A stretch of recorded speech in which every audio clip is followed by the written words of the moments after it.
thriller on their Salacious It All Live right here. But first, who killed John Benet Ramsey? For 17 years, there's been so much speculation and accusations surrounding mom and dad.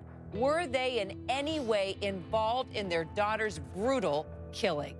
Well, just moments ago, we've got these new documents. They were released. My panel, all our key players today on HLN and attorneys, of course. The grand jury's indictment. That's what we've got. And bottom line, the Ramseys knew who killed their daughter. Let me read just part of it. All right, guys, I'm going to put my lawyer speak here. You're going to help me read through the lines here. Yep. The grand jurors believe John and Patsy did unlawfully, knowingly, recklessly, feloniously permit a child to be unreasonably placed in a situation which posed a threat of injury to the child's life or health, which resulted in the death of John Benet Ramsey. Lay it out, Ryan. All right, that means the grand jury thought they had something to do with it, but that they did not necessarily do it. So and they you see knew the difference killer. There. Maybe they knew the killer. Maybe they put her in a place to be kidnapped, or the ransom note and all that stuff. Right. They had something to do with it. That's what the grand jury believed. Now, what's rare here is that after getting that, after going through that process, the DA said, nope, I'm not going to go ahead with the case. John can tell you, that almost never happens. Okay, why? What happened then? Once you're impaneling a grand jury, and once you have a jury of peers look at evidence and make a determination that a charge needs to be filed, the DA generally goes with that, and generally times 10. Like it's almost never do you see they say, nah, grand jury, we spent all that money, but we're not going to charge. Why go through the process if they're going to say yes and you're going to say no? All right, let's talk about that. Look at all the evidence that they've had. They had over 1,000 pieces of evidence. They tested 500 pieces of evidence. They interviewed 590 people and logged all their findings in a 30,000-page report. All right, let's continue here. Here's more from the documents. John and Patsy Ramsey did unlawfully, knowingly, and feloniously render assistance to a person with intent to hinder, delay, and prevent the discovery, detention, apprehension, prosecution, conviction, and punishment of such person for the commission of a crime, knowing the person being assisted has committed and was suspected of the crime of murder in the first degree and child abuse resulting in death. So Jane Velez Mitchell, they believe the Ramseys covered something up here. Leave the Ramseys alone already.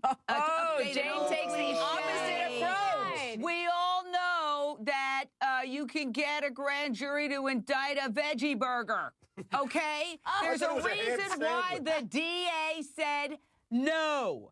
And the fact is that these Keystone cops who investigated this case had their blinders on from the beginning, and they thought they were smarter than they were, and they saw, oh, the ransom note was written on a notepad from the home. Big whoop.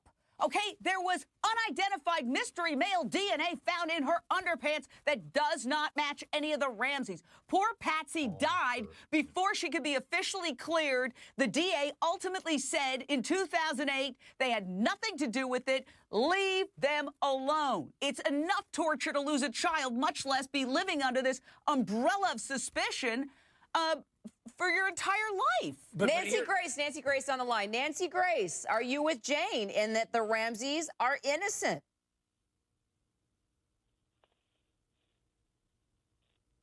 Yes.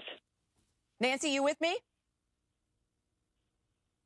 All right, we're still trying to get connected with her, but guys, go ahead, because you were wanting to jump in here. Yeah, I think that Jane's got a good point. The DA sent him a letter saying, you've been exonerated, you're not connected to the evidence. But this note, this grand jury indictment speaks to the idea that even though they didn't match the DNA, that even though they might not have had a direct connection to it, could they have been involved with somebody who did it? And don't forget, if I told you there was a case of a child that died and that child was found in your basement, brutally murdered, ransom note coming from your pad, that's suspicious. And this has never been solved. Remember not only that, the grand jury went through 30,000 pieces of evidence. They spent 13 months. They interviewed dozens of witnesses. It's not like they just pulled this out of thin air. But still, the DA, he saw all this 14 years ago, and he decided, nope, I'm not going to file. Here's the interview.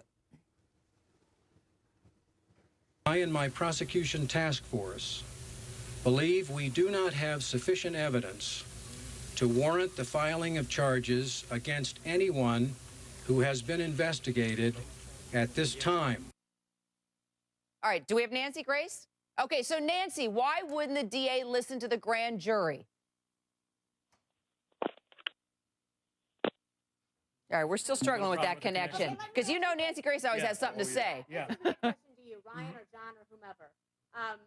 Do you think that the DA didn't bring charges because they didn't have a killer? They didn't have a killer to connect? I mean, how much of an obstacle was that in this? To me, and John, I wonder what your opinion is. To me, they felt they didn't have enough to prove a case beyond a reasonable doubt. And if they don't have enough, if they really feel they don't have enough, But the they grand cannot jury bring that thought case. they had Yeah, but enough. even if the But grand jury does it, they can't do it. Think back to the Snyderman case. All of us were surprised. Oh, how come this wasn't a murder case? I talked to that DA, and he said, you know what, in my heart, I didn't feel like I had a case that I could prove beyond a reasonable doubt. That's his job. That's the DA's job, not to bring that case if they don't think they can prove it. That is, and this would have taken a long time and been a lot of taxpayer expense. Right. And if he doesn't have a story he can tell, ultimately a trial lawyer is a storyteller. If he doesn't see that story, it's up to his discretion. All right, so where do things stand then in the search for John Benet's killer? Let's go ahead and bring in Ana Cabrera, CNN's correspondent there in Boulder. So, Ana, what are cops telling you there? The mystery remains. Essentially, Kira, this is an open case, but it's a cold case, meaning there's no active investigation currently happening. Now, the Boulder County spokesperson, a spokesperson for the police department here, tells me that they continue to receive tips, and every time there's a new story, they do get more tips. So she anticipates there will be more that come in today now that this latest news has been broken. But she says, you know, we have not had a credible tip in a very long time, and at this point, they have no new leads. So again, the investigation remains open, but the mystery remains who did it. Mike, I mean, you're the cop here. Yeah.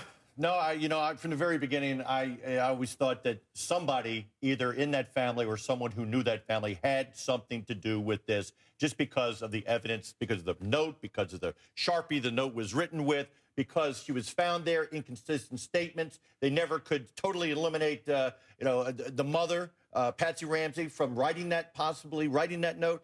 It's just, and investigators, I've talked to investigators out there, they're frustrated also. But until you get some new evidence in this particular case, it's going to remain a cold case. It's a homicide case. There's no statute of limitation. If all of a sudden they find something new and you get a new set of investigators and prosecutors take a look at this and they think they have a case beyond a reasonable doubt, then they go forward. But right now they don't. You know what else I find interesting about this case? In Colorado, they rarely release the results of the grand jury investigation. I want wonder why now.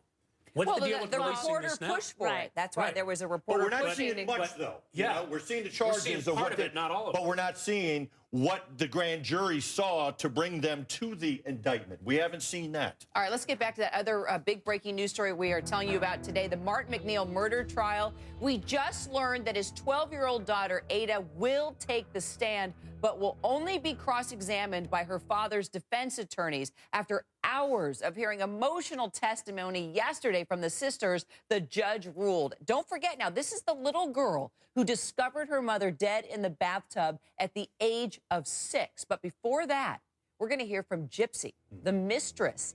This could be one of the most important days of this murder trial. She will take the stand, and the question is she going to turn against her lover? We'll take you live to Utah. A note that said, your daughter has been kidnapped. We have your daughter. We want money. You give us the money, she'll be safely returned. We've been said to be under the umbrella of suspicion, whatever that means. I ran back upstairs and pushed open her bedroom door, and she was gone. Do you know how long she's been gone? No, I don't. Please, we just got out and she's not here. Oh, my God, please. Okay, well, there's somebody. I am, honey. There is a killer on the loose. Absolutely. I don't know who it is. I don't know if it's a he or a she. But if I were a resident of Boulder, I will tell my friends to keep your babies close to you. There's someone out there.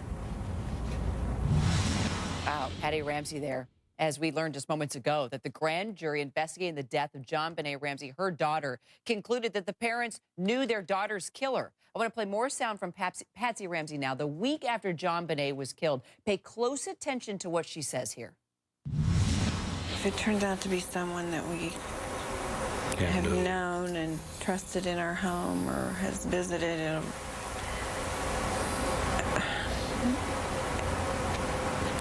I just don't know if I can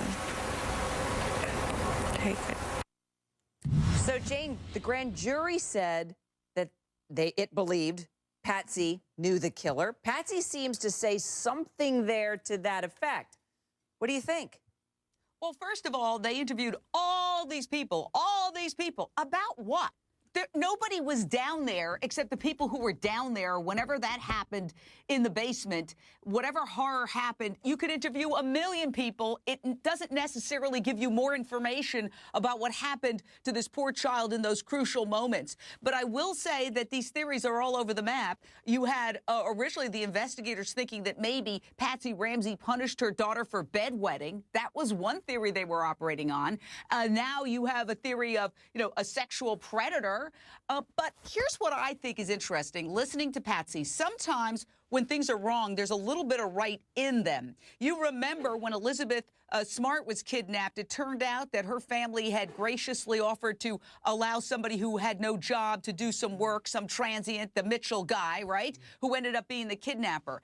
It's possible that there is a nugget of truth in this, in that there was somebody who had access to the house, who saw the house, who had a way to go in and out, maybe a contractor, maybe a worker, maybe a handyman.